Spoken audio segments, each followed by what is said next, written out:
Profe, si está hablando, tiene el micrófono desactivado. ¿Ahora sí? Sí, ahora sí. Perfecto. Vuelvo de nuevo. Mi nombre es Carolina Quiroz Ferlini. Yo soy la tutora encargada de la asignatura de Niñez Intermedia 1 y esta es la primera tutoría que vamos a tener. La segunda es el próximo mes, creo que justamente 15 de marzo también. La dinámica va a ser la siguiente. Vamos a avanzar con todo lo que es teoría y si nos queda tiempo, al final podemos ver algunas dudas relacionadas con la segunda tarea. En la primera tarea, como ya le hicieron, pues yo esperaría que ya no haya dudas en relación al tema, sin embargo lo vamos a repasar aquí y al final vemos dudas de la segunda tarea y si nos da tiempo, tal vez de la tercera. Empezamos. Ok. Primero que nada, en la primera unidad de trabajo trabajamos sobre lo que era la maduración cerebral y me llamaron mucho la atención algunas de las respuestas que las personas dieron porque hacían alusión a la forma en la que crecía el cerebro o a cómo el cerebro iba desarrollando habilidades de lectura, de escritura, de movimiento, de lenguaje y todo eso está bien. Lo que pasa es que dejaron de lado el hecho de que la maduración cerebral empieza desde que el feto está en el vientre de la madre y termina hasta las etapas del desarrollo adulto.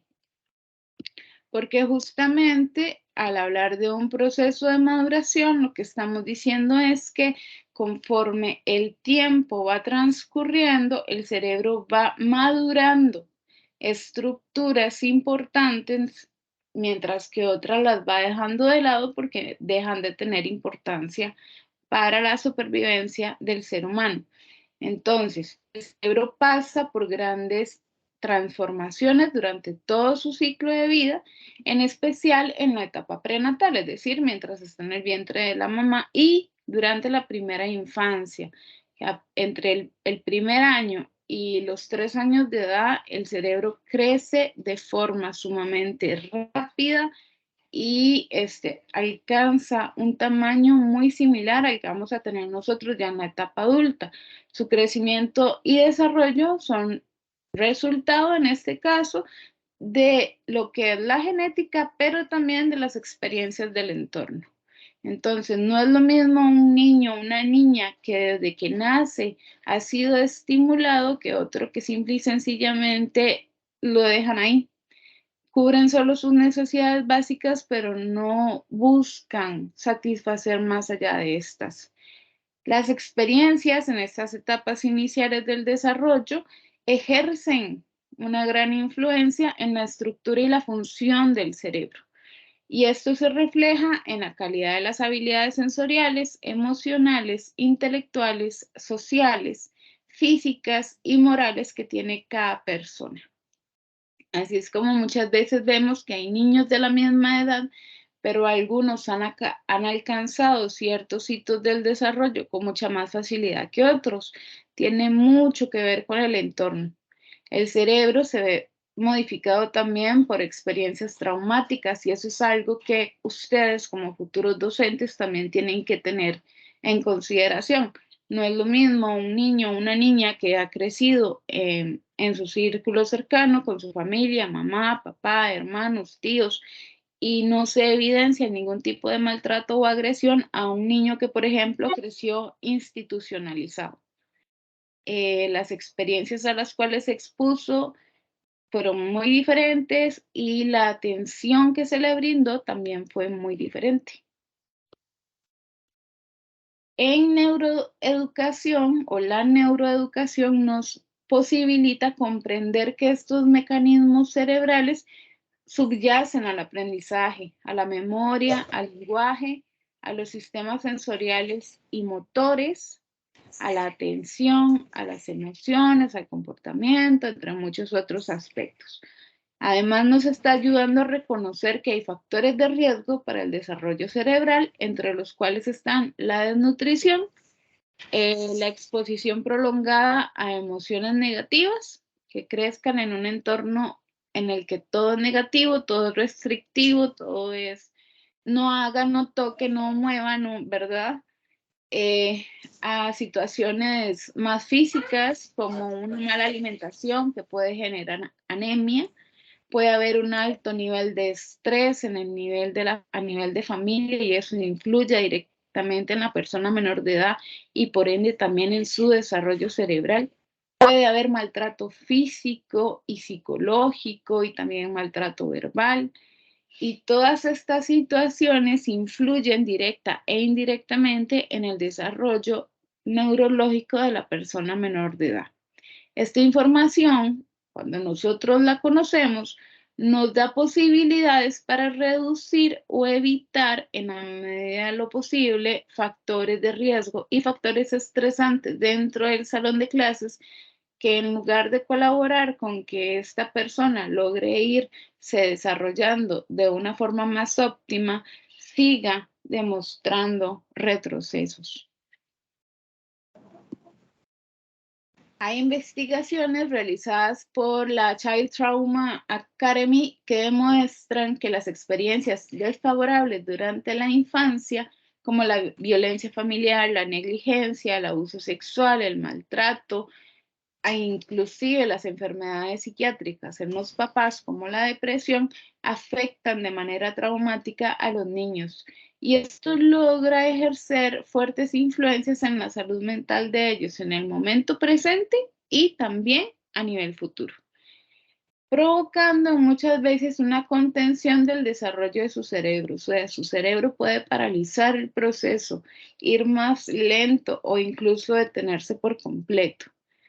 Nuevamente, conocer toda esta información y analizar el contexto de los estudiantes les permite a ustedes como docentes tomar decisiones informadas en relación a cómo manejar las situaciones, tanto en el aula como fuera de ella.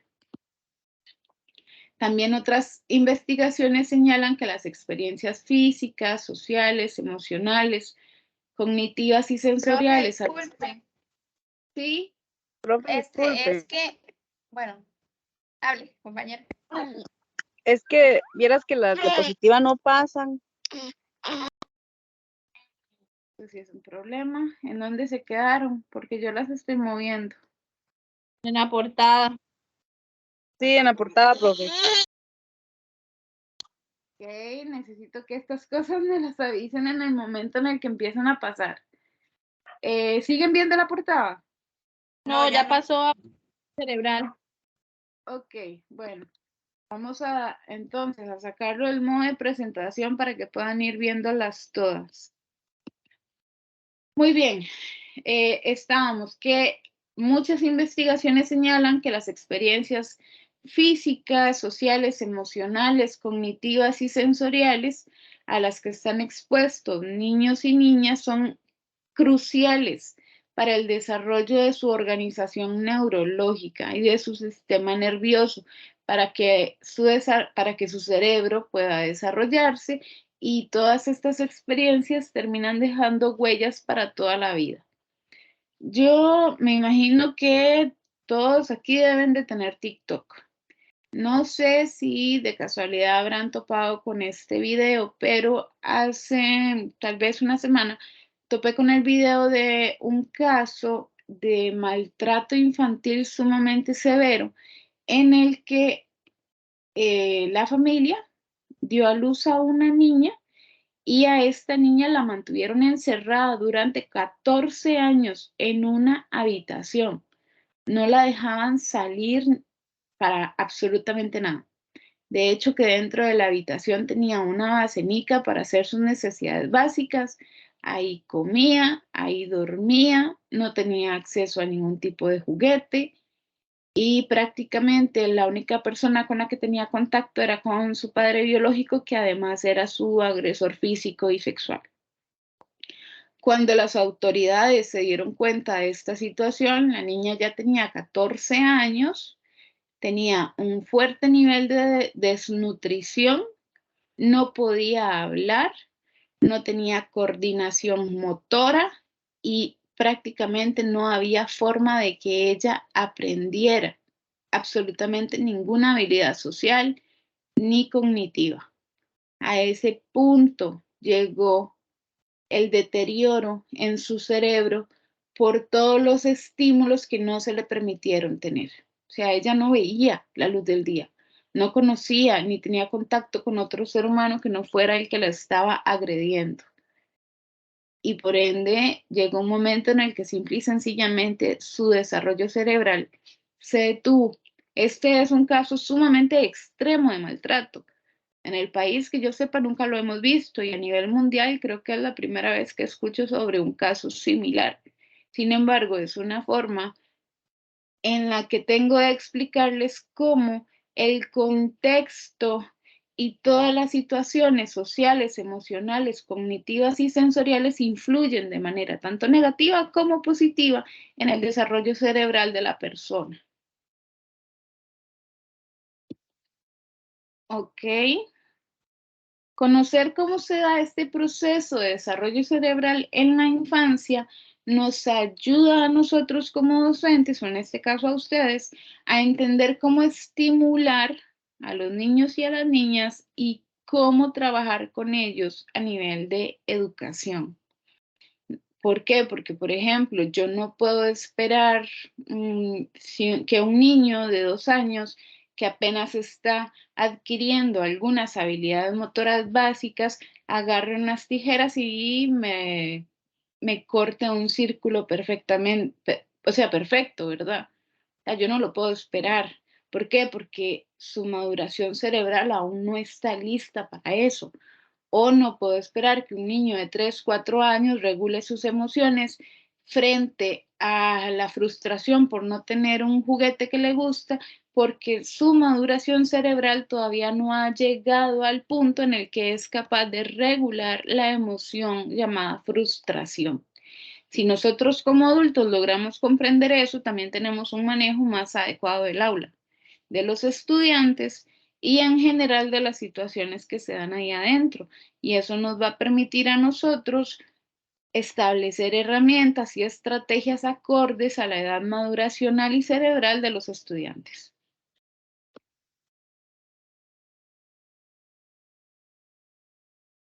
Ok.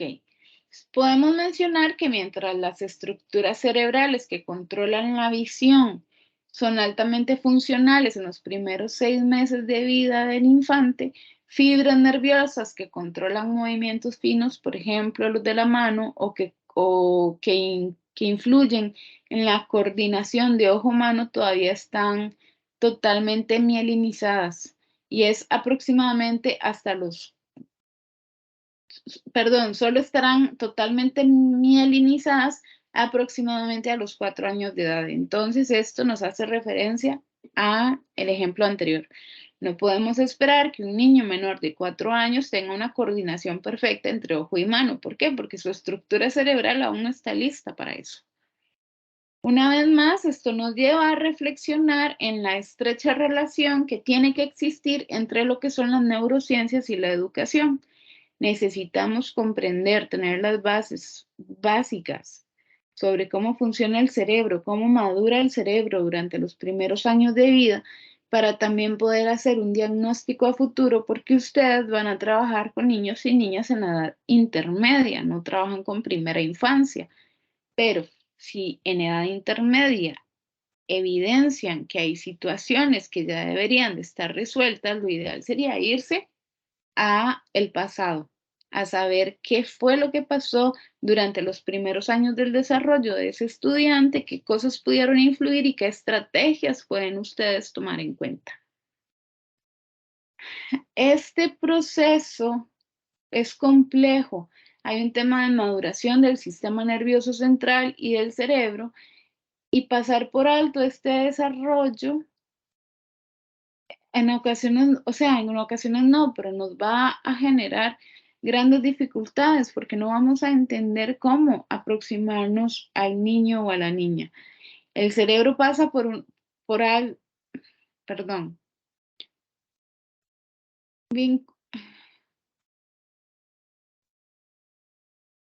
ok, El cerebro va despertando paulatinamente todas las habilidades cognitivas, sensoriales, físicas, sociales, emocionales, reflexivas y morales de la persona menor de edad. Es un proceso que no es que yo hoy nací y mañana todas mis habilidades están al 100%, sino que a lo largo de los años yo voy ganando experiencia. Ok, entonces, como padres y educadores somos los actores principales en proveerles a los niños y niñas todas las experiencias y recursos posibles para que ellos vayan construyendo su propio proceso de desarrollo. Asimismo, esto es como el cableado cerebral. Depende en gran medida de la experiencia porque utiliza la información que tiene en el entorno inmediato, emocional, físico, social y cultural para dar continuidad al proceso arquitectónico cerebral que en algún momento se empezó en el vientre materno. En ese sentido, es esencial que nosotros como adultos venzamos varios de nuestros patrones mentales y empecemos a preparar un entorno más adecuado para los chicos y las chicas. Y lo digo porque de unos años para acá, no muchos, unos 10, 15 años para acá, se ha venido trabajando mucho en la importancia de la estimulación temprana, pero todavía hay personas que mantienen la idea de que la estimulación temprana no es necesaria, de que en antaño se creció sin ningún tipo de aproximación a estas teorías y que las personas pues, salieron bien. Y sí, habrán salido bien, pero con cuáles dificultades de aprendizaje se habrán topado a lo largo del camino. Entonces, nosotros tenemos, si hoy tenemos la información a nuestro alcance y además tenemos la capacidad de ponerla en práctica para facilitar las estrategias de aprendizaje y de desarrollo maduracional de los niños, ¿por qué no las vamos a utilizar? Es un tema más de responsabilidad con nuestra profesión y con la población a la que se atiende. Ahora, cuando entramos al tema del desarrollo ya propio de la niñez intermedia, que es lo que ustedes están estudiando en esta asignatura en particular, hay principales consideraciones de las teorías del desarrollo que tenemos que ir considerando acá. Primero, se piensa que el término desarrollo por lo general hace alusión solo a un tipo de cambio o de transformación, cuando en realidad el desarrollo humano se ha venido implementando desde perspectivas multidisciplinarias. Aquí intervienen profesionales de diferentes áreas como lo es la psicología, la psicopedagogía, la psiquiatría, el neurodesarrollo, la sociología, antropología, la docencia. O sea, todas estas diferentes profesiones han venido trabajando con el objetivo de comprender cuál es el proceso de desarrollo que se toma en consideración diversos aspectos que lo explican y que permiten llegar a conclusiones más integradas de qué es el ser humano. Porque volvemos a lo mismo, el ser humano no es solo el cerebro y el cuerpo. El ser humano es su integridad física, pero también su integridad emocional, su relación social y en general cómo él o ella se mueve en su entorno. Entonces, son muchas cosas las que entran en juego y por eso tantos profesionales entran a estudiar y a buscar conclusiones de cómo mejorar cada vez más las capacidades y las necesidades que nosotros como seres humanos tenemos. El estudio del desarrollo humano se lleva a cabo entonces mediante lo que son métodos científicos y esto nos ha permitido que se desarrollen teorías y que éstas se validen en procura de tener criterios que sean cada vez más precisos. Por ejemplo, Ana Teresa León, que es especialista en aprendizaje y desarrollo infantil, plantea que el desarrollo humano es un proceso evolutivo del que toda persona está involucrada desde que es concebida y hasta que muere. O sea, nosotros nunca dejamos de desarrollarnos, solamente termina cuando ya dejamos de respirar y nuestra vida acabó. Al ser visto el desarrollo como todo este proceso, no puede concebirse entonces como una etapa específica. Yo no puedo decir es que el desarrollo empieza a los 0 meses y termina a los 10 años. No, no hay una forma específica de ponerle fecha de caducidad al proceso, porque es continuo en el tiempo. Y así como en algunas cosas yo puedo avanzar, en otras puedo retroceder para afianzar cosas que me hizo falta fortalecer o porque simple y sencillamente me adelanté mucho y no estaba listo, entonces tengo que devolverme para reforzar, etc. Este concepto de desarrollo evoluciona a partir de diferentes estudios e investigaciones que se han realizado y que abarcan factores que van desde lo biológico hasta factores que son más socioculturales, lo que convierte el proceso del desarrollo humano en un proceso complejo y fascinante. Y este está mediado por diferentes factores y algunos de ellos son internos al individuo y otros son externos. Dicha organización de los factores responde a una lógica práctica para explicarlos, ya que como se ha mencionado, el desarrollo es un proceso integral que integra muchísimas cosas al mismo tiempo. Ok, entonces partiendo de esta clasificación que proponen León, Papalia, Martonell y Papalia, Weck II y Duskin, se pueden explicar de la siguiente forma lo que son los factores internos y los factores externos. A modo de factores internos tenemos la herencia y la maduración. Entonces, en herencia nos estamos refiriendo a las características que vienen de papá y mamá, es decir, de la dotación cromosómica que nos dieron en el momento de la fecundación. Y en la maduración hace referencia a la secuencia de cambios y de comportamientos en un proceso que se da a lo largo de la vida. Cuando hablamos de factores externos, ya hablamos de un poquito más de cosas. Por ejemplo, el ambiente, que puede ser tanto interno como externo. El interno hace referencia a las condiciones del feto dentro del útero de la mamá y el externo hace referencia a, bueno, qué pasa a mi alrededor cuando ya salí, si estuve expuesto a una enfermedad, una quemadura, a algún virus, a algún bicho que me picó, etcétera, etcétera. También toma en cuenta lo que es el contexto social.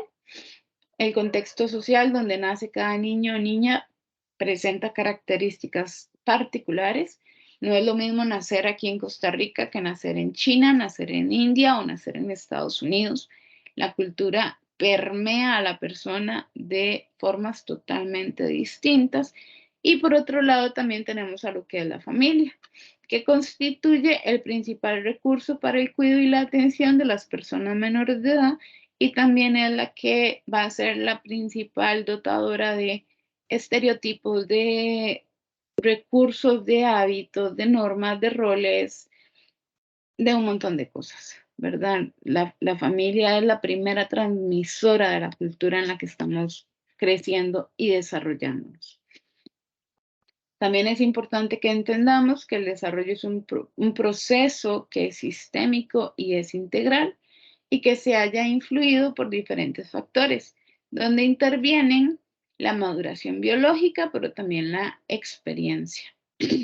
Y la influencia de estos factores hace que cada proceso sea único para los individuos, porque, por ejemplo, yo puedo crecer en una familia muy adinerada, pero que al mismo tiempo tiene situaciones de violencia intrafamiliar, por ejemplo. Y a mí el dinero y aunado a la violencia intrafamiliar me pueden convertir en una persona que ha utilizado el dinero para salir adelante de esta situación e independizarme y nunca más volver a tener contacto con estas personas y trabajar sobre mis traumas y no repetirlos, pero para mi hermana el dinero puede haberla llevado a el consumo de drogas y quedarse dentro del círculo de la familia perpetuando los comportamientos violentos y sumándole además la drogadicción.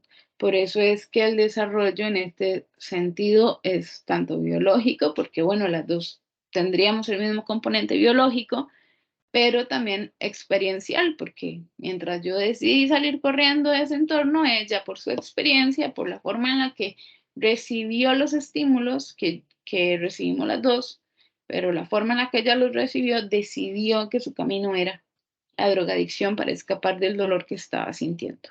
Esto es un ejemplo, ¿verdad? Es, no sé, lo que se me ocurre más a mano como para explicarles cómo la biología y la experiencia no siempre van de la mano y no siempre van a provocar las mismas reacciones en dos personas que se expongan a la misma situación. La influencia de estos factores, por lo tanto, hace que cada proceso sea único para los individuos, ¿verdad? Que era lo que les venía diciendo. Lo vivido por la población infantil en sus primeros años de vida afecta su desarrollo posterior con incidencias en algunas áreas, como por ejemplo en el aprendizaje. Tal vez los niños y niñas que son sometidos a violencia física, igual toman diferentes medidas, mientras uno es muy aplicado y trata de mantenerse muy concentrado para sacar buenas notas y que esas buenas notas le protejan de una futura agresión, el otro, por la agresión a la que está sometido, puede pasar muy disperso, muy ansioso, muy temeroso de la situación y más bien cometer errores constantes en su proceso de aprendizaje y convertirse en una bola de nieve que al final lo que le genera son más agresiones. Por eso es que cada ser humano reacciona de forma diferente y necesitamos entender que la misma historia no va a desembocar en la misma reacción y que reacciones distintas no necesariamente implican realidades distintas. Pueden tener la misma realidad por detrás, pero reaccionar de formas muy distintas en un mecanismo de supervivencia. El desarrollo y el aprendizaje tienen que entonces verse como una relación perdón, porque esta palabra me cuesta un montón, biunívoca, donde hay influencia de uno sobre el otro en ambas direcciones y están determinados además por múltiples factores, que es lo que ya venimos hablando, ¿verdad? Que el ambiente influye sobre mis estrategias de aprendizaje y mis estrategias de aprendizaje de alguna forma influyen sobre mi desarrollo y sobre cómo todo a mi alrededor responde según las acciones que yo tomo. Favorecer en el hogar, por lo tanto, y en los espacios educativos que la población esté expuesta a experiencias seguras, oportunas, gratificantes y retadoras, aumenta en gran medida las posibilidades de tener un desarrollo integral sano. ¿Que suena sueño de opio? Sí. ¿Que es imposible? No. Lo que necesitamos es mucho trabajo duro, mucho ojo clínico y estar muy afilados en el conocimiento a nivel de cómo se desarrollan los chicos a nivel cerebral, cómo se está desarrollando su proceso de crecimiento en general, cómo están sus relaciones interpersonales en casa, escuela y sociedad y cuál es nuestra función y hasta dónde podemos llegar y cómo podemos influir en nuestro salón de clases y fuera de él para ayudarles. Ok, entramos ya ahora a lo que son las áreas del desarrollo en la niñez intermedia. Bueno, en el área física, el desarrollo en el área física es una indicación o manifestación que es visible del avance que van teniendo los seres humanos. Se evidencia en características externas, claro está, como lo son el tamaño, el peso y la capacidad de moverse. Y también forman parte de esta dimensión lo que es la alimentación, el desarrollo de los sentidos y las características propias de lo que es la motricidad gruesa y fina. En el área cognitiva, se permite identificar los procesos que llevan al conocimiento y cómo éste se desarrolla a partir de las diferentes etapas por las que pasa el ser humano. Debe tenerse siempre presente que la cognición es un proceso que implica la recepción y el procesamiento de la información para que posteriormente ésta tenga salida en algún tipo de respuesta. Creo que me salté una, ajá. Y el socioemocional comprende aspectos de relaciones interpersonales para con nosotros, así como los aspectos propios de cada individuo que van construyendo el estado emocional. Aquí se vincula directamente con la interacción del ser humano en su contexto y con su entorno. Por ello es que su estudio incorpora elementos como comportamiento, valores, autonomía, sexualidad, así como lo interpersonal y lo intrapersonal. No sé si tienen alguna duda hasta ahora. Si alguien tiene alguna duda, puede levantar la manita, puede abrir el micrófono.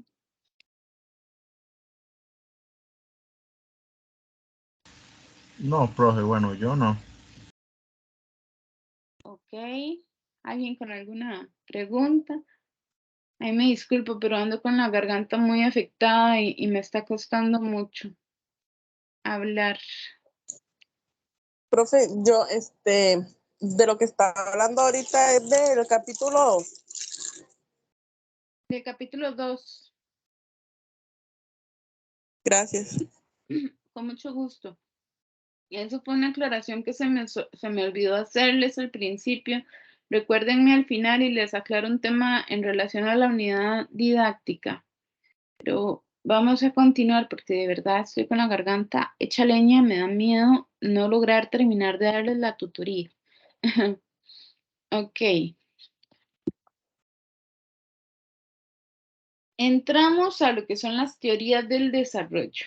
Y aquí, bueno, aquí es todo un tema, ¿verdad? Porque las teorías son montones y cada autor planteó su propia visión del mundo y del desarrollo de la persona menor de edad. Ok, pero entonces tenemos la teoría psicoanalítica de Freud. Él plantea que la personalidad se forma a partir de tres sistemas interrelacionados, que son el yo, el superyo y el ello. Y a mí me encanta explicar esto como las caricaturas, donde está el bichito, el gatito, el perrito, el que sea, y de pronto acá le sale un angelito y acá le sale un diablito y uno le dice que haga las cosas malas y el otro está aquí diciéndole, no, ¿cómo se te ocurre? ¿Verdad? Ok, entonces, el animalito, el perrito, el gatito, el que sea, el que se quieran imaginar, es el yo, es el centro, la parte consciente, la parte que finalmente toma la decisión. El ello es el diablito, porque el ello de lo que habla es de todos los impulsos y todas las necesidades y todos los deseos irrefrenables que podemos tener nosotros como seres humanos.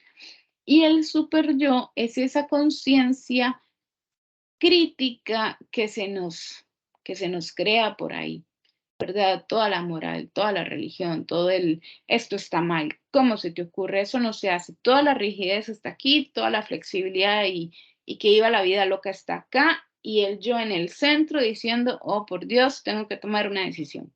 Entonces, Freud Profe, después, ajá. buenas, permiso. Ahí disculpa la interrupción. Es una consulta, esa tutoría que era, es que entré tarde y también el internet como que por parte se me corta y todo porque el internet aquí está muy malillo. Entonces, para saber, digamos, estar lo que falta de la tutoría, pero para saber si después puedo volver a verla. Yo le di grabar y espero que de verdad se esté grabando, porque ahí me tira el mensaje de que se está grabando, pero yo no veo señales, entonces espero que sí. Está bien, y si Profe, quedaría grabada como disculpe, para cuando se sube. Si queda grabada, lo más probable es que esté en los entornos entre mañana, bueno, hoy es miércoles, entre mañana y el viernes aproximadamente. Está bien, muchísimas gracias. Un gusto. ¿Alguien más por ahí? profe, sí, sí se está grabando porque a mí me sale que inició la grabación. Ah, ok, perfecto. Entonces sí, por ahí del lunes, por ahí de mañana y el viernes, tal vez se atrase un poquito porque la encargada de cátedra es la que nos tiene que ayudar a subir al canal de YouTube. Pero tranquilos que en algún momento la grabación aparece en la pestaña de tutorías. ¿Alguien más? Gracias. Con gusto. Bueno, seguimos. Ah, bueno, entonces el yo es el que está ahí en el centro, ¿verdad? Diciendo como que madre, ¿a quién le hago caso? ¿verdad? Eso era lo que nos decía Freud, que nuestra personalidad se dividía, entre esos tres, entre la lucha, entre todos los mandatos rígidos de la sociedad y todos mis deseos innatos. Y que al yo le tocaba estar ahí jugando como de intermediario. Después él nos habla de que hay 5 etapas del desarrollo en las cuales no vamos a profundizar mucho porque si les soy honesta, Freud está más desactualizado que cualquier otra cosa, pero las vamos a mencionar y son la etapa oral, la etapa anal, la etapa, oral, anal, la fálica, la de latencia y la sexual, si no me equivoco. Y si me equivoqué, por alguna razón, igual está en el libro clarito, pero voy a buscarlo un segundo porque no me quiero quedar con la duda.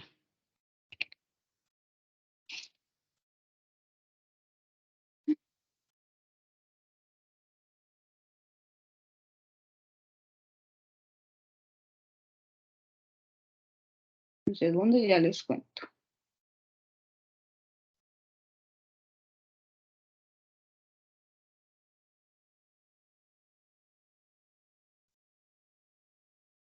Oral, anal, fálica, latencia y genital. Sí, se las dije bien. Solo que al final dije sexual en lugar de genital, pero bueno, esas son las 5. Muy desactualizado en su teoría, sin embargo, pues seguimos hablando de él porque es como el padre de la psicología. En fin, ahí en la unidad didáctica está toda la información relacionada con él, pero no me parece pertinente que gastemos tiempo en una teoría que en realidad no nos genera gran aprendizaje. Hay otras que nos aportan muchísimo más, como la teoría del apego de John Bowlby. Él, en sus principales aportes, nos orienta a comprender las relaciones que se dan entre hijos e hijas y sus progenitores. Aquí también cabe entre los niños y su maestra, los niños y sus abuelitos, los niños y su tío o su tía, es la relación entre el niño, la niña y esa figura adulta que está ahí pendiente de sus necesidades físicas y emocionales. Estas personas adultas ofrecen atención en las primeras etapas de vida de la persona menor de edad y esta relación es conocida como apego. La teoría que desarrolló Bowlby explica diferentes aspectos vinculados con este y los resultados en la población infantil cuando dicha condición no se produce de la manera más adecuada. Cabe resaltar que los adultos seguimos emulando muchas veces estos tipos de apego. Para Bowlby, toda persona que trabaje o que tenga relación con la atención de la población infantil debe tener presente lo siguiente sobre el tema del apego. Primero, es la relación entre el infante y esa figura de cuidado, la cual implica atención constante y satisfacción de necesidades básicas del niño o la niña. Influye en las habilidades afectivas futuras que la persona va a exponer y el apego hacia figuras importantes como personas docentes se mantiene a lo largo de la vida porque se establecen vínculos verdaderos. También tenemos a Erik Erikson y la teoría del desarrollo psicosocial. Él utilizó como base los estudios de Freud para explicar el desarrollo humano. Partía del comportamiento psicosexual, como lo planteaba Freud, pero amplió esa teoría hacia llegar a lo psicosocial. La teoría del desarrollo psicosocial establece que la vida transcurre a lo largo de 8 etapas, cada una de las cuales gira en torno a una crisis, entre comillas, de la personalidad que se debe trabajar en procura de ser capaces de pasar a la siguiente etapa e ir adquiriendo en madurez. Es decir, que debemos ser capaces de adquirir actitudes y habilidades que nos permitan ser miembros activos de la sociedad. Hay un micrófono abierto por ahí, si lo cierran, por favor. Ok, Erik Erikson lo que nos plantea son 8 etapas, entonces. Dentro de estas etapas, según él, nosotros teníamos que ir superando las dificultades que teníamos, porque si no las superábamos, arrastrábamos esa etapa a la etapa siguiente y cuando llegábamos a la edad adulta llegábamos como con 50 millones de traumas. Sin embargo, bueno, hemos ido entendiendo también que el ser humano tiene una capacidad impresionante para adaptarse y que esas situaciones que acarrea de su pasado y que de alguna forma le lastiman pueden ser trabajadas en el presente. O sea, no es como si fuera una condena de por muerte. O sea, si no superaste esto cuando tenías 5 años, por el resto de tu vida vas a ser un ser humano infeliz. No, eso no sucede. Simple y sencillamente, ¿verdad? Llega un momento en el que tomas conciencia de que hay algo que está mal, logras trabajarlo en un contexto terapéutico y listo. Pero bueno, estamos hablando de teorías que se desarrollaron allá por principios de los 1900, que nos dan ideas básicas de cómo se consideraba antes que era el desarrollo humano, que tienen alguna relación todavía con lo que es el desarrollo humano hoy, pero son teorías que tenemos que ir viendo con pinza, analizándolas y diciendo, bueno, esto me sirve para entender qué necesidades puede tener la persona menor de edad en la edad en la que está, pero tampoco es que sea de vida o muerte si yo no puedo darle todo lo que se supone que debería de darle en este momento, porque no siempre se puede, lastimosamente. Tenemos a Jean Piaget y su teoría de la epistemología genética. Este científico nos habla de que las estructuras del cuerpo deben adaptarse al ambiente. Las estructuras de la mente se desarrollan a lo largo de la niñez para adaptarse al mundo externo. De esta forma, niños y niñas llegan a construir su conocimiento mientras van explorando el mundo. Él nos habla también de 5 etapas. Él nos habla de la etapa sensoriomotriz, que va del nacimiento hasta aproximadamente los 2 años, que es cuando absolutamente todo el conocimiento es adquirido a través de nuestros sentidos. En este periodo, el niño y la niña organizan actividades en torno a su ambiente y mediante la actividad sensorial y motriz. Y aquí se dan situaciones como, por ejemplo, la permanencia del objeto, con el juego de que se tapan la cara y dicen, ¿dónde está bebé? Aquí está. ¿Por qué? Porque en el momento en el que te tapas la cara del niño, lo que no ve, no existe. No existe, no tiene la capacidad de saber que detrás de mis manos está mi cara. Para él, si yo pongo mis manos frente a mi cara, significa que mi cara desapareció. Entonces, esta es una de las cosas, ¿verdad?, que Piaget nos expone. Y él hizo todos sus estudios trabajando con sus hijos. Hizo sus investigaciones en sus hijos. Ok, en la etapa preoperacional se extiende de los 2 a los 7 años. Se desarrolla un sistema de representaciones. Se empiezan a utilizar mejor el sistema simbólico, hay lenguaje y juego imaginativo y el pensamiento está marcado por el egocentrismo. ¿A qué se refiere con el egocentrismo? Bueno, precisamente hay un proceso de maduración del cerebro que todavía no está completo y el niño o la niña, por ejemplo, siente que si él está triste porque se le quebró su juguete favorito, todos los demás están tristes porque se le quebró su juguete favorito. Él no logra identificar que sus emociones están separadas de las emociones de los demás. O, por ejemplo, hubo una muerte en la familia, todo el mundo está destruido por la muerte en la familia. Él no tiene un concepto claro todavía de qué es la muerte y de qué significa. Todo el mundo está llorando y él está feliz jugando y él no entiende por qué. Si él está feliz jugando, todos los demás están tristes. Tiene todavía estas dificultades en esta etapa. También tiene dificultades con el tema de la conservación de la materia. Si yo tengo 2 plasticinas que tienen el mismo grosor, pero agarro una y la hago una bola y la otra la dejo como estaba al principio, y le pregunto que cuál plasticina tiene más cantidad, me va a decir que la que está más grande, aunque las 2 tengan la misma cantidad. ¿Por qué? Porque para el niño todavía no es lógico entender que es la misma cantidad y que simplemente la plasticina cambió de forma.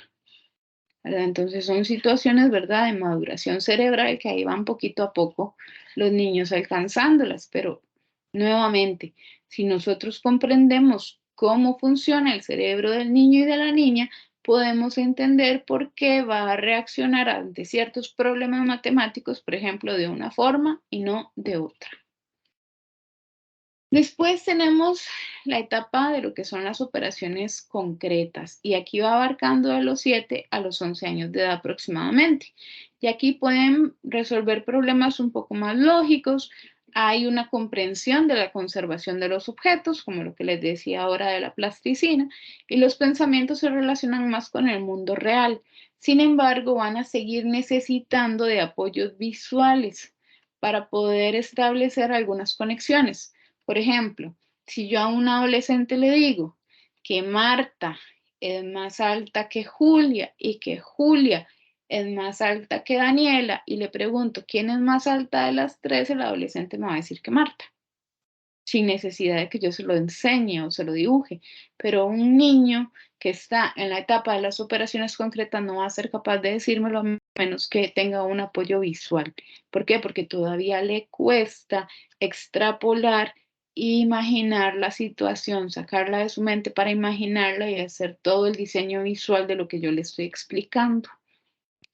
Ya en operaciones formales, bueno, pues estamos entrando en la adolescencia, comprende desde los 11 años hasta la adultez, hasta ahí ya hasta que nos morimos, y se desarrolla el pensamiento que es abstracto y el razonamiento hipotético. Ya nosotros podemos hacer deducciones, podemos hacer hipótesis, podemos hacer planes y evaluar si esos planes a futuro van a salir como queremos o no. Podemos trabajar con metáforas mucho más complejas, etcétera, etcétera. Después tenemos la teoría sociocultural de Vygotsky, que a diferencia de Piaget, él viene centrando su atención más en aspectos socioculturales, más que en biológicos, por lo tanto su teoría se le conoce como sociocultural. Vygotsky muestra muchísimo interés por la psicología en tanto que le permite conocer la génesis de la cultura. Concibe al ser humano como constructor de su propia cultura. Sus tesis profundizan en la socialización de los niños y las niñas, siendo este el punto de partida de las interacciones sociales que los rodean. Como pueden ver, Vygotsky Piaget habla mucho de... Hay un micrófono encendido, por favor lo apagan. Aquí hay unos videos, ¿sí ven? Un video, hay muchos más en aún, pero este es un video. Encendido. Y aquí hay otro enlace para saber cómo accedemos a los recursos. Y tenemos que saber la dirección de correo. Tiene el micrófono encendido.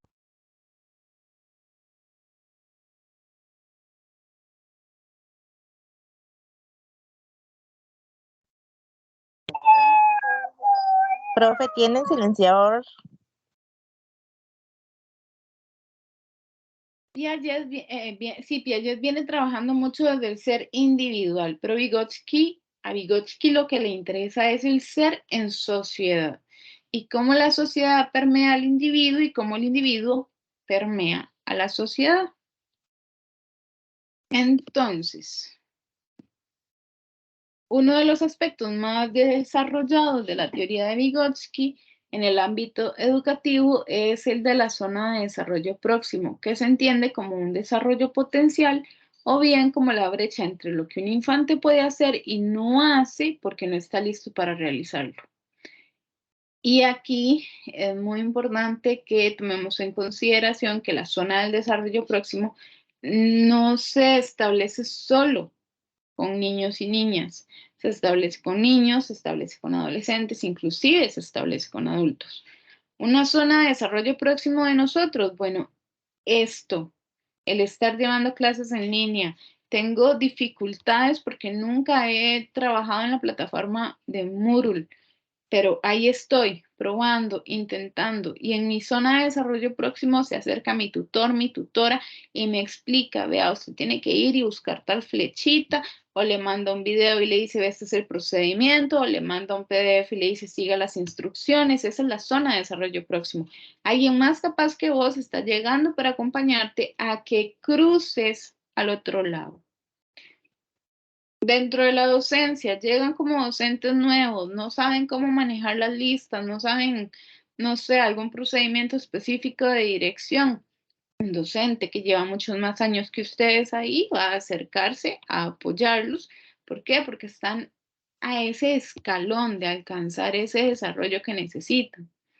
En algún momento deciden emprender como docentes y tienen que empezar a trabajar en redes sociales y utilizar programas de edición. Bueno, otra cosa en la que van a tener que aprender y que tal vez van a necesitar a alguien más experimentado que llegue a apoyarlos. Entonces, la zona de desarrollo próximo no implica solo a personas menores de edad.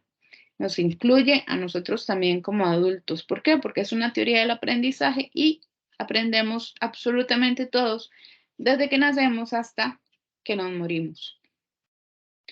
Para Vygotsky, la educación juega un papel de gran importancia en la medida en que favorece que desde las aulas se desarrollen experiencias educativas partiendo de esta zona de desarrollo próximo en la que se ubica cada estudiante.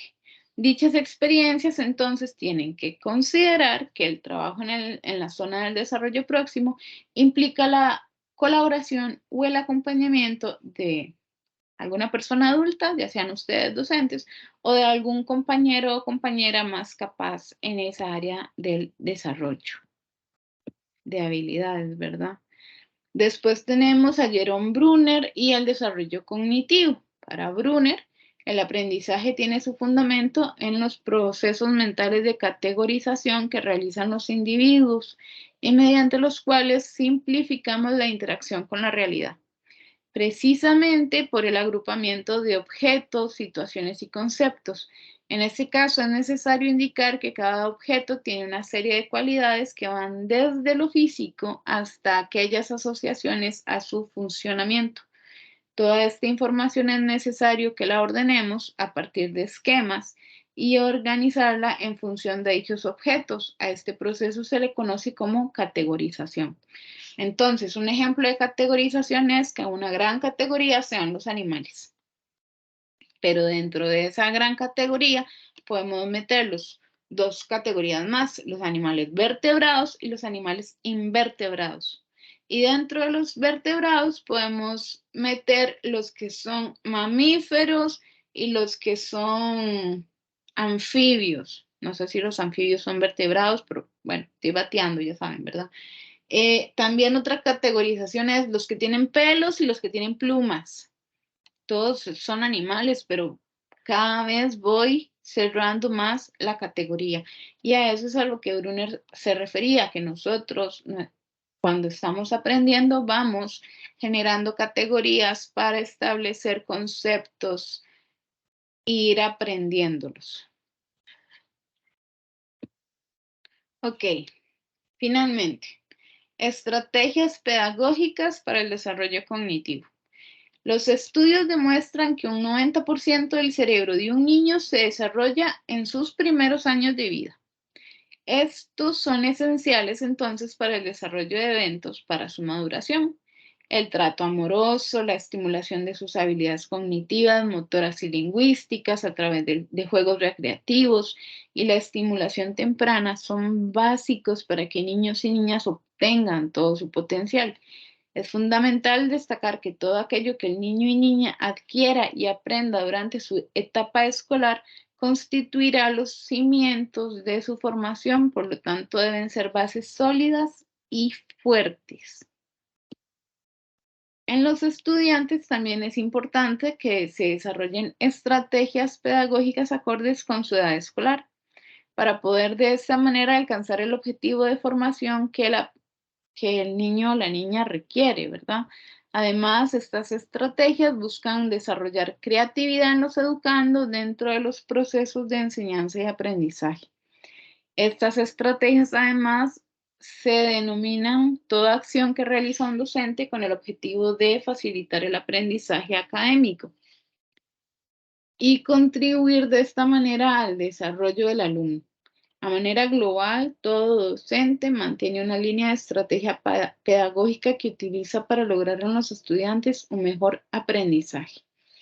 Pero tenemos diferentes estrategias. Tenemos estrategias cognitivas, metacognitivas, lúdicas, tecnológicas y socioafectivas. Las cognitivas son aquellas que desarrollan lineamientos metodológicos que sirven para estimular el aprendizaje significativo. Este tipo de estrategia trata de utilizar herramientas que ayuden a fomentar el aprendizaje y el desarrollo de habilidades del niño. Las metacognitivas sirven como guía para que el estudiante realice una actividad fomentando su capacidad de razonamiento y análisis, en la que se promueva su interés por saber, y esas actividades se relacionan con preguntas básicas y de interés general. Y podríamos incluir pequeñas investigaciones o experimentos, como el del frijolito que ponen en un algodón con agua y para que germine. Las estrategias metacognitivas en el aprendizaje se obtienen a partir de contenidos que se han almacenado ya en la memoria. Las lúdicas, como lo menciona el autor, es el aprendizaje que se desarrolla por medio de juegos recreativos, juegos didácticos, cantos y otro tipo de juegos que a ustedes se les puedan ocurrir. Estos métodos influyen en gran proporción al rendimiento del estudiante, ya que estimula su capacidad sensorial y también emocional. Los docentes deben mantener una predisposición al momento de interactuar con los alumnos. Yo me acuerdo que, por ejemplo, cuando estaba en la escuela tenía una maestra que en los recreos salía a jugar con nosotros el ron macarrón. No sé si conocen esa canción, ron macarrón tintero. Bueno, salía todos los recreos a jugar con las chicas esa canción. Y era como la profe que todo el mundo amaba, porque era la profe que se involucraba con los estudiantes y era la profe a la que todo el mundo le ponía atención. Y entonces ella inventaba otros juegos para que aprendanse las tablas, para que aprendanse el abecedario, para que aprendanse el vocabulario. Y bueno, ¿verdad? Lúdicamente, ¿qué no se aprendió uno? Por medio de estas prácticas lúdicas se incentiva a los maestros a que realicen una meditación acerca de la importancia de que motiven a los estudiantes, a que les ayuden a interesarse por el progreso del aprendizaje, por el ambiente de la clase, que mejoren su comunicación oral, que se permitan vencer miedos, que incrementen su autoestima, la confianza en ellos mismos y la confianza en el docente. O sea, los beneficios de las estrategias lúdicas son muchísimos, muchísimos, muchísimos. Y están también, ya para ir terminando, las estrategias socioafectivas. Este tipo de estrategias tienen que ver con el lugar y el ambiente donde se desarrolla el proceso de educación y el aprendizaje de los chicos y las chicas. La finalidad es que el estudiantado se sienta cómodo con ustedes, que se sienta libre de poder expresar tanto sus habilidades dentro del aula como en el entorno educativo.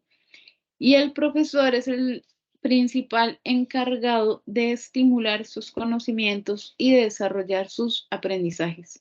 La actitud de los docentes hacia los valores y las acciones promulgadas por la educación son imprescindibles para llevar a cabo estas actividades, puesto que los profesores son los verdaderos guías de la clase, los encargados de organizar a los alumnos, de programar las estrategias, de moderar, de ayudar a la regulación de los conflictos y de preparar un motivador y acogedor ambiente de clase. Otra cosa importantísima es que muchas veces los mismos docentes actúan como como estímulos adversos dentro de la clase. El profesor que hace bullying a su estudiante, el profesor que menosprecia el esfuerzo de fulano, sutano, mengano, el profesor que ignora las emociones de X o Y chico, que promueve que hayan agresiones en clase. Todo eso son cosas que no aportan y no apoyan al desarrollo de estrategias socioafectivas y que no aportan al aprendizaje de sus estudiantes. Hay que tener muchísimo cuidado de no caer en ese tipo de comportamientos, consciente o inconscientemente, porque finalmente el trabajo de ustedes y la vocación de ustedes es apoyar, no hacer menos a los chicos. Y ya con eso habríamos terminado lo que estaba preparado de material para el día de hoy. Profe, lo de esto último que usted dijo, estrategias, no está en el libro. Está en los materiales de la unidad 2. Está en la plataforma. Sí, Sí, tiene que Y, estar ahí. y una consulta, usted aquí, bueno, no tocó el tema de ahorita de las características del desarrollo por área en la edad escolar, pero eso sirve para el trabajo, ¿verdad? Sí, eso sirve para el trabajo. Recuerden todos, por favor, que la tutoría no es venir a darles clase. La tutoría es venir a retomar los aspectos que se consideren más importantes explicar, porque el aprendizaje en la UNED es autodirigido. La unidad didáctica está diseñada para que ustedes la lean, la estudien, hagan los ejercicios de autoevaluación que vienen al final del capítulo y si tienen dudas concretas, entonces ahí sí las traigan con el profe. En las tutorías nosotros vamos retomando aspectos, sacamos de por aquí un poquito, de por allá otro, a veces traemos material externo para enriquecer la temática, pero no nos centramos específicamente en el capítulo, porque si yo agarro y pretendo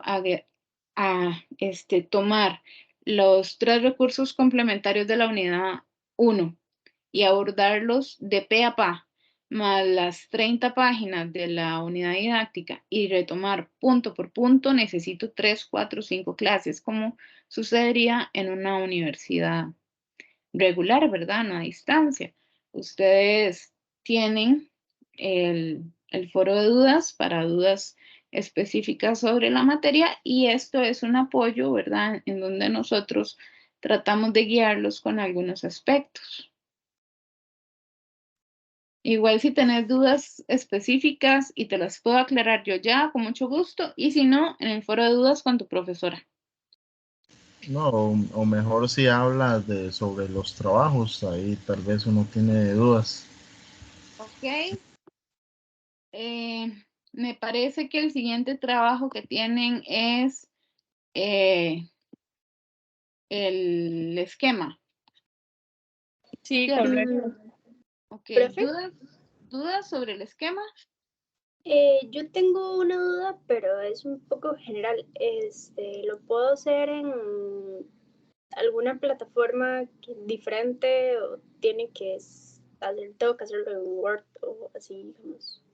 Ok, a los chicos de mi grupo, que es el grupo 1, yo lo que les he dicho es que pueden utilizar cualquier plataforma para hacer el esquema, siempre y cuando ustedes se aseguren, pero tienen que estar así súper seguros de que el profe tiene acceso. O sea, que si ustedes pueden llegar a hacer el esquema en CMap Tools y pueden exportar eso a un PDF, maravilloso. Si lo pueden hacer en Canva y lo exportan, maravilloso. Pero si ustedes me van a enviar a mí un enlace donde yo entre al enlace dice que el recurso es privado, les voy a poner el 0 porque no les voy a ir a preguntar cómo hago para verlo. Porque nosotros calificamos a veces hasta 40 trabajos, entonces no nos da tiempo de verdad estar esperando a que ustedes revisen y nos devuelvan la información y etcétera. Ok, Buenas tardes, profe, profesora, muchísimas mucho gusto. gracias. Mi nombre es Rommel Hernández. Quería saber si el material que usted mostró acá va a estar en algún lado, porque en la plataforma, en la unidad 2 estoy revisando y lo único que hay está la agenda de la unidad 2 y guía de trabajo. Ok, dame un segundo, porque tal vez fue que... Okay. Perdón, es que yo hoy les toqué las 3 unidades. Les toqué la información de las 3 unidades. Ahí está el fallo. La presentación yo se las paso. Bueno, se la voy a pasar a los compañeros tutores para que ellos la suban a los entornos. A mi entorno yo la subo también. También van a tener la grabación porque teóricamente esto se está grabando. Van a tener la grabación y no se preocupen porque es que yo abordé temas de la unidad 1, 2 y 3, porque para la siguiente tutoría, déjenme revisar, yo creo que para la siguiente tutoría ya hemos superado también la unidad 3. La siguiente tutoría es el 15 de marzo. Y para el 15 de marzo, la unidad 3 ya ha cerrado también. Entonces, quise retomarles el tema como para que el tema no les quedara ahí en el aire. Para la tercera Profe, esa tutoría, tutoría del 15 de marzo sería la última, ¿verdad? Son dos la nada última. más. Solo son 2. Para la segunda tutoría ya estaríamos trabajando en la unidad 4.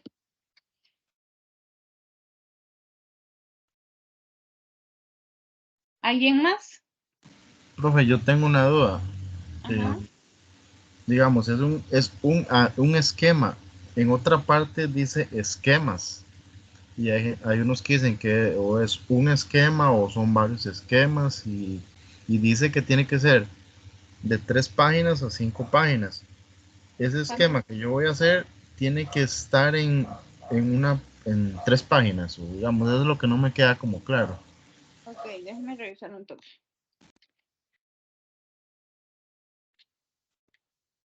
Son 3 esquemas. El primero es de características físicas de la persona en edad temprana e intermedia. El segundo es de procesos de cambio físicos en las personas en edad intermedia. Y el tercero es factores sociales y comunales que comunales que influyen en los procesos del desarrollo físico de la población en edad temprana e intermedia. Son 3 temas distintos: características, procesos y factores. Son 3 esquemas, entonces digamos que en una página hago cada esquema, digamos, lo monto. ¿Sí? Puede ser así. Puede ser así, puede ser que para un esquema se te vaya página y media, para el otro solo una. También puede ser que logren incluir toda la información en un solo esquema y estaría bien, aunque honestamente no se los recomiendo. Si pueden dividir en 3 esquemas diferentes toda la información, les ayuda a ustedes más a la hora de poder ordenar la información y nos ayuda a nosotros más a la hora de identificar que todo lo que ustedes desarrollaron esté ahí. ¿De acuerdo? Profe, yo tengo una duda. Ajá. Bueno, yo toda la información la he hecho como con mis propias palabras, de lo que yo he entendido. Entonces, mi pregunta ¿es obligado, por decirlo así, citar o puedo seguirlo haciendo así? ¿Qué dicen las instrucciones? Es que en una parte dice que debe ser contenido debe ser elaborado con sus propias palabras o algo así dice. Y en otra parte sí dice como, no olvide utilizar las citas, no sé qué, entonces eso me confunde. Ok.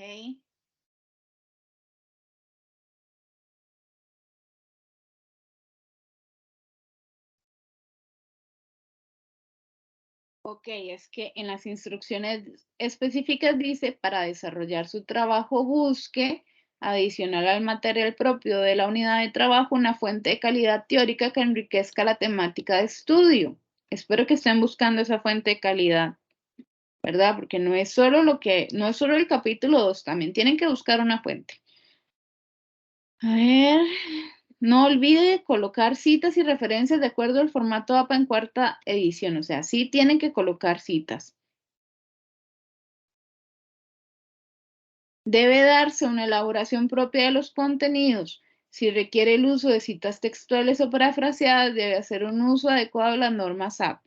No se admitirán copias textuales del material de estudio sin su respectiva cita. Ok. Gloriana, ¿de dónde sacas vos la información? Esa es una pregunta clara, digamos. Yo estoy leyendo el material. Yo hasta el momento la he sacado toda del libro. Ok, entonces, aunque estés hablando con tus propias palabras, esa información no salió solo porque vos te la imaginaste, ¿cierto? Sale porque alguien más la dijo. Entonces, habrán partes en las que vos puedas decir, bueno, sí, esta parte del libro es muy importante y quiero ponerla así tal cual, entonces uso la cita. pero de esto que leí yo puedo inferir, puedo sacar un ejemplo, puedo desarrollar una reflexión personal y entonces la reflexión personal es mía, no lleva cita, pero esa reflexión personal nace de algo que yo leí y si eso que yo leí lo coloqué en el esquema, tengo que citarlo, porque si no estoy plagiando. Profe, digamos, en ejemplo, en cada definición que yo saque, entonces tengo que sacar una cita o se puede ir a algún concepto así sin cita. Si lo estás tomando del libro, tenés que citarlo. Ahora, no es que por cada cuadro vas a poner una cita, ¿verdad? O sea, yo no sé, de un párrafo de 50 palabras, yo puedo sacar una frase que fue lo que me quedó a mí. Eso no lo voy a citar porque es lo que me quedó a mí de un párrafo de 50 palabras. Pero si de pronto me encontré un renglón muy importante, algo que dijo la autora, que yo digo, uy, no, es que esto es muy importante y esto clarifica un montón de cosas y yo no tengo nada más que decir, entonces voy y lo cito. Bueno, profe, está bien, gracias. Con gusto. Kimberly. Tienen la mano levantada Kimberly y María José y Alexander. Profe, lo Sí. que la compañera quiere decir es más o menos como para zafriar, o estoy equivocada. ¿Perdón? Lo que la compañera acaba de decir, que son como palabras propias, uno puede, en ese caso uno podría parafrasear, ¿o no? Parafrasear. Parafrasear, sí, pero la paráfrasis lleva citas. Ok, entiendo. Muchísimas gracias. Con gusto. Alexander. Sí, profe. Ahí al inicio del documento, bueno, lo que yo lo leo, que dice los siguientes objetivos, Ajá. me parece que en todo, digamos, los temas de los esquemas es determinar el desarrollo y luego dice características físicas de la persona estudiante en la edad temprana, intermedia. Ajá. Digamos, es como yo lo estaba leyendo, entonces hay que tocar el tema de desarrollo y luego la parte física, o algo así es, si no, y ahí dice discriminar, eso que dice discriminar si está bien, digamos, discriminar los procesos de cambio, esa palabra me dejó como enredado. ¿En dónde lo estás leyendo? Al principio del documento, en la primera página. Saludos, estimada persona estudiante. Sí, de ahí en adelante. Eso Ok. tiene. Esos son los objetivos que se espera que vos alcances luego de hacer la tarea. Pero es a partir de las instrucciones generales que ustedes tienen que fijarse para trabajar en lo que se les está pidiendo. Donde dice instrucciones generales, instrucciones específicas, indicaciones de formato. Eso es lo que a ustedes les tiene que interesar para hacer la tarea. Sí, es que más o menos estaba leyendo las instrucciones específicas, pero estaba leyendo eso de arriba para más o menos ubicarme. Es que eso de arriba son los objetivos de aprendizaje que se espera que ustedes adquieran una vez que hicieron la tarea. Después de haber leído todo el material, de haber sintetizado, de haber hecho los esquemas, ustedes deberían de ser capaces de alcanzar lo que dice en el primer párrafo. Digamos, la consulta mía es para, por ejemplo, el esquema que dice factores sociales y comunales que influyen en los procesos de desarrollo físico de la población en edad temprana e intermedia. Yo ese esquema lo hago con por ejemplo, una fuente que yo busque. ¿Hay problema o no hay problema? Digamos que me base mucho en una fuente que encuentre, por ejemplo. El problema, porque mira que justo abajo de eso dice que para desarrollar su trabajo busque adicional al material propio de la unidad de trabajo una fuente de calidad teórica. O sea, no hay problema, tienen que buscar una fuente adicional. Es adicional, digamos, agregándolo, no que se tome solo eso. No, no es solo el capítulo 2 del libro, es el capítulo 2 más un artículo o un libro o algo así que ustedes saquen de una fuente digna. Y ahí yo les puse que busquen o en Google Académico o en la base de datos de la UNED. Lo que necesitamos es acostumbrarnos a desmenuzar las instrucciones de las tareas, ir punto por punto viendo qué es lo que nos están pidiendo y ya una vez desmenuzamos las instrucciones, empezar a trabajar. Porque muchas veces sucede que ustedes leen esquemas, uy, me tiro de una vez a hacer el esquema. Terminaron el esquema y se dieron cuenta que tenían que buscar algo más y no lo hicieron. Sí, es que yo como que lo que le quería tratar de decir es que en la unidad 2, bueno, para mí no hay o demasiada información. Por eso Unas se le partes pide son, una parte externa, ¿sí? entonces no sé por ver si yo estaba equivocado o ando perdido o es que estoy bien. No, Esa era estás mi bien. duda. Sí, estás bien. Tienes que buscar una fuente adicional. Gracias, profe, sí. Con mucho gusto. A ver, Lucía.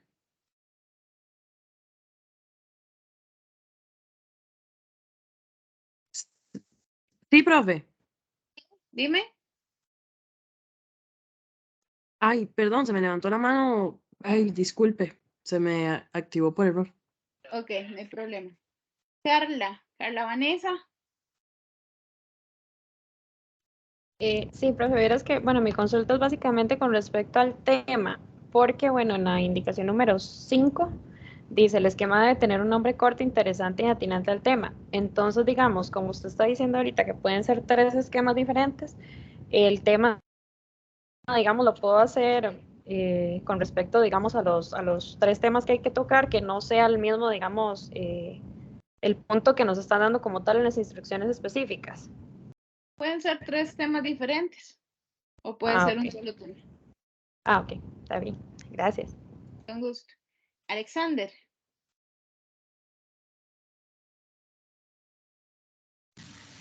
Es que no he bajado la mano, no. Ya, voy a bajarla. Ok. Carla ya, ¿verdad? Baja la mano, porfa. Y Laura Elena. Sí, gracias, profe. No, nada más es eso, que son los 3 esquemas, como usted lo explicó antes, mejor hacer un esquema por separado por cada tema. Y lo que usted decía es que lo que uno use para hacer los esquemas, a veces no, o sea, tienen otro tipo de letra y todo, y como aquí piden tan detallado como Arial o Tahoma, o sea, y algunos lugares donde uno hace los esquemas no tienen ese tipo de letras, o sea, no importa tanto. Se lo pregunto porque es que a veces, o sea, se ponen como en tanto detalle, ¿verdad? Que uno no sabe si eso lo van a calificar así o qué. Vean, esas indicaciones se ponen justamente porque si uno no las pone, los estudiantes empiezan, profe, ¿y en qué letra? Profe, ¿y cuántas hojas? Profe, ¿y me puedo? Y entonces uno es como de, pero ¿cómo les explico que esas son cosas de formato? Y si ustedes se van y se fijan en la orientación no, en la rúbrica, se van a dar cuenta de que no se les está calificando formato. Yo lo que necesito es que sea legible, porque si ustedes me van a presentar en una letra que por muy linda que sea, es así como una cursiva súper pegada y en número 8, o sea, no va a haber forma humana de que yo les lea eso, jamás. Y por más que hayan presentado el trabajo, y pues se los voy a calificar en 0. Pero entonces, mientras la letra tenga un tamaño decente y una caligrafía adecuada, no tiene por qué haber ningún problema en el tipo de letra que utilicen. Ok, está bien, muchas gracias. Mucho gusto. Ashley. Buenas noches, profe. Disculpe, es que tengo una pregunta con respecto a las indicaciones específicas. No sé si usted me podría ayudar como a ilustrarme un poco a qué se refiere por procesos de cambio físico en la persona en edad temprana. Es que me parece bastante similar a al primer punto. Entonces, no sé si usted me podría ayudar como a entender un poquito la diferencia entre el primer punto y el segundo. Ok. Una cosa son las características físicas, ¿verdad? Entonces, las características físicas puede ser un tema de la estructura, un tema de la grasa corporal, un tema de las características del rostro, porque son características. Los procesos de cambio son, por ejemplo, bueno, que crezcan 5 a 7 centímetros de tal edad a tal edad, que los brazos se alarguen más que las piernas o que el pie les crezca 2 centímetros más a los niños que a las niñas, porque una cosa son las características que tienen en esa edad y otra cosa son los procesos de cambio que van dando forma a esas características. Profe, ¿Qué entonces crees? en ese caso, por procesos de cambio podría ser como las áreas, o ya eso es más, eso ya es diferente. Por ejemplo, el área física, el área cognitiva, la socio emocional y eso. Es que ahí estás hablando de 3 áreas diferentes y aquí te están pidiendo los procesos de cambio físicos. Ah, entonces sí, sí es por ese tema, pero entonces sería nada más el área física. El área física nada más.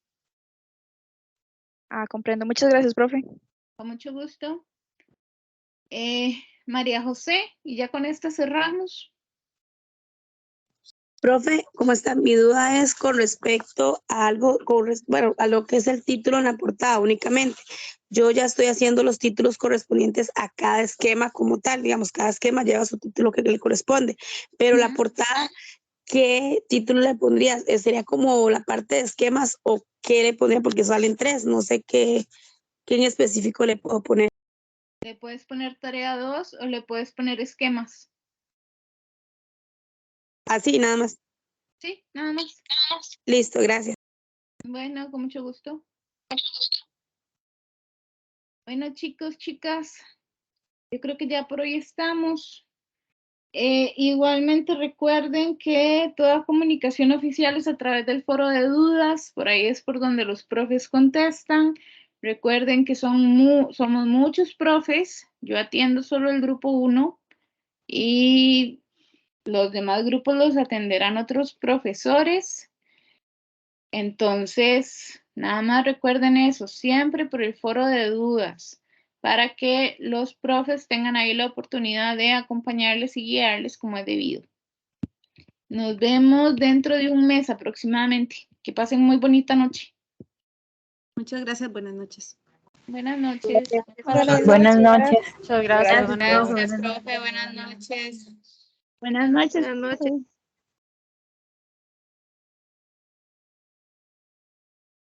Muchas gracias, profe. Excelente y linda explicación. Con mucho gusto, gracias.